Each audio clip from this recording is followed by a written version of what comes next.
Hey, what's happening guys? It's Neo here from the Panther Products Team channel.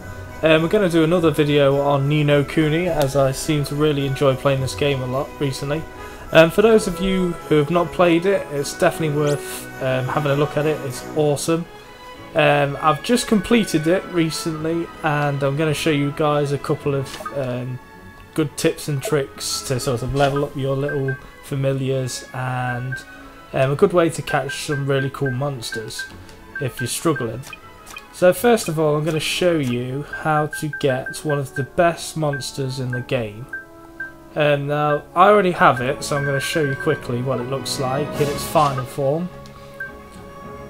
This bad boy here, it's called a Dinosaurus, and I'm going to show you where to find it, the best sort of places to sort of make it spawn, and pretty much how to sort of annihilate it so you can capture it.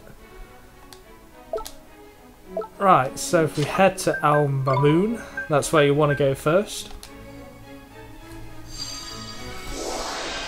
Now depending on where you are in the game, you might have this spell, you might not, but you get it as you play through anyway. So once you head to Al Mamoon, you'll need to be able to fly with the dragon. So you need to have completed quite a bit of the storyline so that you're able to use the flying dragon. So if you press up to use the dragon, there's Tengri. So we're facing Al Mamoon, so head straight over here to this little rocky patch here. Now you can land anywhere here, but I recommend landing sort of like here so that you can have a good scout around when the monsters appear, because they'll appear on the step to the right of me here. There. So it does take a little while for the game to load up the spawns of the monsters. So as you can see over there, we've got a little sunshine. If we just run around a little bit and wait for it to load, you'll come across the bananas. Ah, there's one right down there. Can you see the little dinosaur? I'll head down and get it. So you're going to need the dragon a lot to be able to fly to the different places where it spawns. Now this is the first time I've ever seen it spawn down here, but it spawns on these steps here anyway. So all the steps above me and to the left is where it spawns. So it's a pretty slow running creature, so like you can outrun it pretty easily if it spots you. So just keep running in a circle until it stops. Head behind it and get yourself a nice advantage. Now there's two on here, so hopefully I'll be able to catch another one. Watch this! Now they're quite rare spawns, and they're very, very difficult to capture. I got lucky and caught mine first time, but my friend has been trying and didn't catch one in about 100 tries or so. So hopefully we can get one this time round. No, we didn't.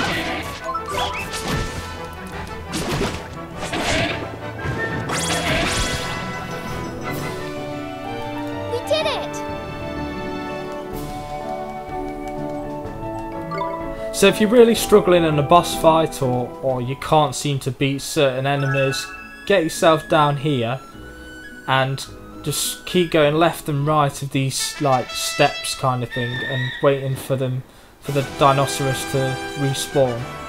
If you do manage to catch it, you've got the best, if not the best, familiar in the game.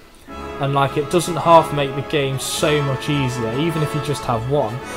Now my aim was to make myself have one for each character, as they've got crazy high attack and crazy high defense. So you can pretty much complete the game with ease. Like you can go to a boss fight and you'll hardly get killed at all once you've got one. So they all spawn at this area as well. So again, if they don't spawn, your best bet is to just gateway back to the Motorville and come back again, and then all the spawns will reset again. So again, there's one up here. So I'm getting quite lucky with this actually, because normally it takes a couple of attempts to sort of find one. So hopefully we'll catch this one. It'll be unlikely, but we'll give it a go. No, we didn't.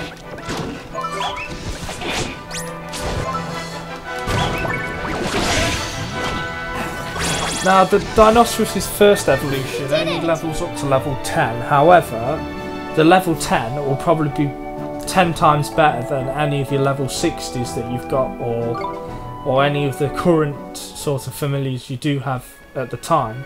So it's definitely worth getting it, and I advise you to metamorphosize it only when it's reached its maximum level, so you get the best stats out of it. Now for leveling, the best places for this, I will take you to it. So the first one is called Ugly Duck Island, and I'll be showing you how to get to it. So you can either get to it via Tengri, the flying dragon, or you can use the ship to get to it. There's quite a few ways to get to it. I don't think you can walk to it though. So you head up here, and as you can see, those 3 islands at the very top of the screen that are sort of in between the 2 big ones, that's where you want to be heading.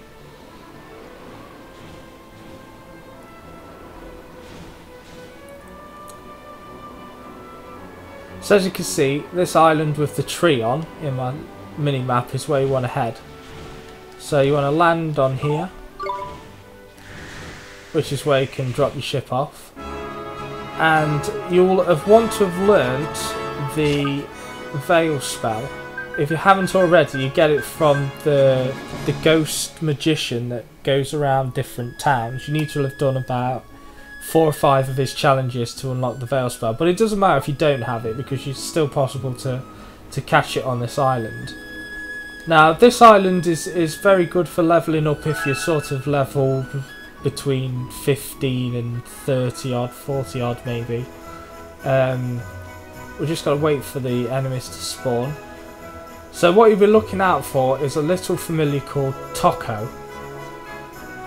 Now he runs ridiculously fast, and also when you're in battle with it, it'll sort of try and escape if you don't kill it quickly. Again, it's a rare spawn, but it gives you 2,000 experience points for every one you kill, and sometimes you can battle 2 at a time. So it's definitely worth trying to battle one. Now these little mighties you can face. This is where you can fight probably one of 3 things. You get the seed sprites here, the little mighties, and the sort of Lamal familiars, I think they're called. Now again, if you're struggling to get one to spawn, just gateway out, and then gateway back in, and you'll be in exactly the same place, and hopefully the spawns will sort of flip over and you'll be able to find one. Now they are pretty rare, as I said before, so don't worry if you don't see one for a while. However, this is by far the quickest way of levelling up, even if it takes you a while to find one, because the experience you get from one of them will more than make up for the lack of experience you've got waiting for it to spawn. As you probably only get like 100 experience per battle here, so it's quite quick. So there you can see there's like a little lemur thing there. It normally spawns where that lemur thing is to the right of me at the moment. Is your best bet. Now sometimes they do occasionally appear in lemur like a lemur spawn, so now I couldn't quite see if this was one. There we go, there's a Toko. So you want to look out for a little green thing that's in the middle of them. You'll see them walking around somewhere, so if you bash it in as quickly as possible and kill it. It's not very strong, but again, I'm at the end game, so I kill most things in a couple of hits anyway. So you should be able to beat it anywhere between level 15 and 30 if your character level or familiar level. So as you can see, I get 2,338 for that fight. It ranges for anywhere from 2,008 to sort of whichever gives you the most experience points. So if you get 2, you get 4,000. Now it's a really good way of leveling up, and I definitely recommend you use it if you're struggling to, like, again, fight a boss and you've not got the dinosaur familiar. Another good familiar to have that I didn't mention before is the banana thing that you find in Almeimun. It's called a green buncher, the first evolution of it is, and I've leveled mine up to sort of the last evolution, and it's got some crazy ass stats. It's very high in defense, and it's got some really good abilities it can learn. You can give it the hammers, which also raise its attack the most out of any of the other weapons, and it's quite high in magical attack as well, so it's pretty good with when it uses stuff like rockfall. I've given it like some pretty decent items, so Avenger's Badge means that it deflects damage that it gets dealt by, and although it's pretty slow, most of the better familiars are slow to attack and move, but they are very, very powerful. Again, this one is a 2-2, but when it gets its final evolution, it gets 1 to its attack speed anyway, I think. But you can increase its attack speed by getting a Dragon's Tooth ring, which you can steal off the Sasquatches in the snow area, which you'll probably end up coming across later on in the game. Now, the second area of levelling up really quick is one that's even easier to get to. So you'll find this as you're going through the storyline anyway, and it's a place called Perdido. This is where the Veil spell comes in very handy, as some of these monsters will tend to rush you if you're not careful. So again, what you're looking for on the map is a small darker green sort of version of the taco that you saw, and in this case it's called a taco. So the quickest way I find of getting them to spawn or checking to see if they spawn is to get yourself the Veil spell. Again, you'll have to do the ghost mission where you find that sage. And for some reason I can't find the spell, even though I've got it somewhere. Ah, there it is. So you use the Veil spell, and that creates a shroud around you so that no enemies can see you.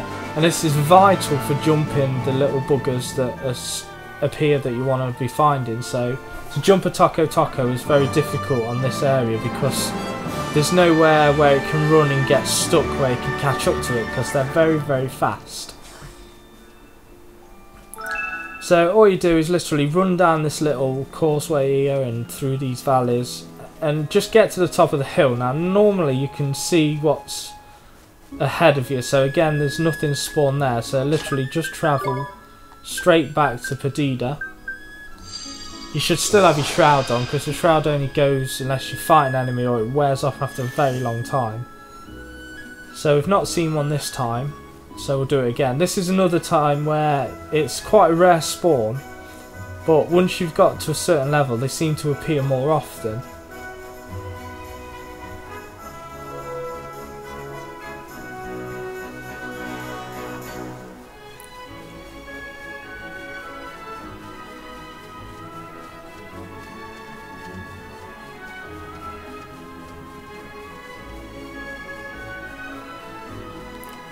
Again, no luck in that one there, so we'll do it again.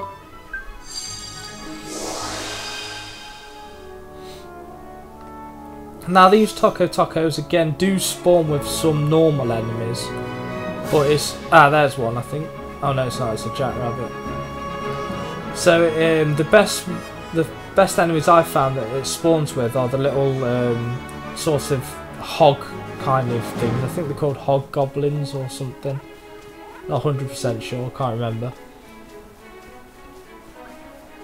But they normally spawn in that little forest to the left, just at the top of that like windy road, and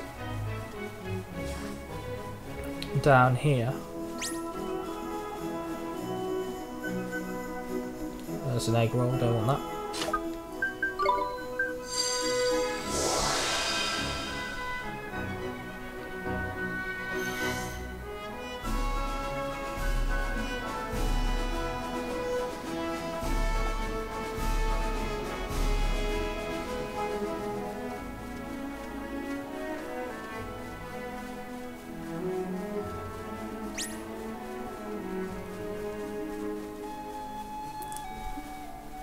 Now these tacos give you around 8,000 experience per kill, so they're very, very good at getting your characters and your familiars to level up quick. Now I've leveled up quite a lot here recently, and I spent a couple of hours just farming these tacos.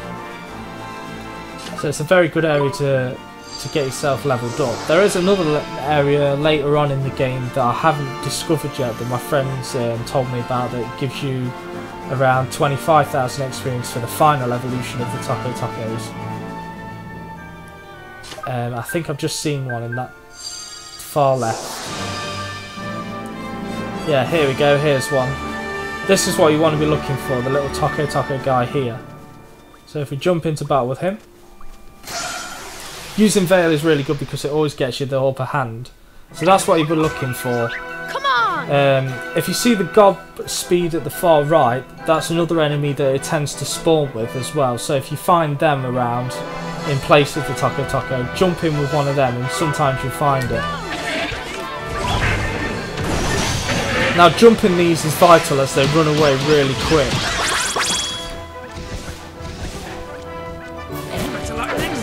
Right, so for that battle, 9,040 experience, and as you can see, near enough everything I've got leveled up. So it's a very quick way of getting your levels up.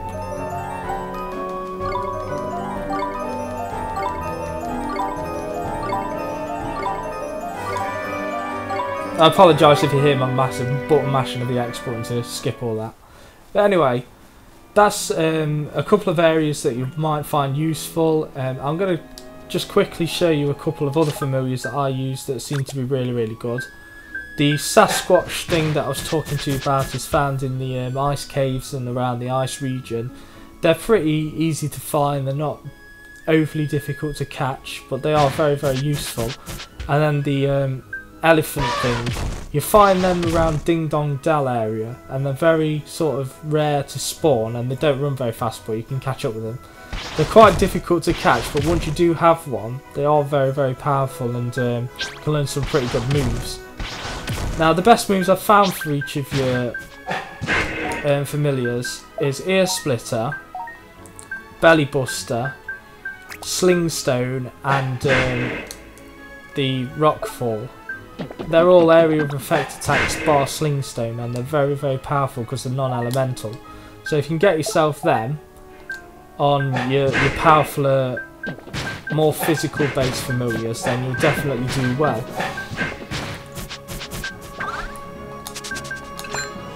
Anyway, I hope you all enjoyed this video and I hope you found it useful. If you do like this video, please like and rate it and give us a subscription because every little subscription helps. Hopefully we'll do some more videos later on with No Kuni about fighting the last boss, endgame stuff, and general like hints and tips around how to do things or find things. Anyway, we'll see you in the next video. Thank you very much for watching.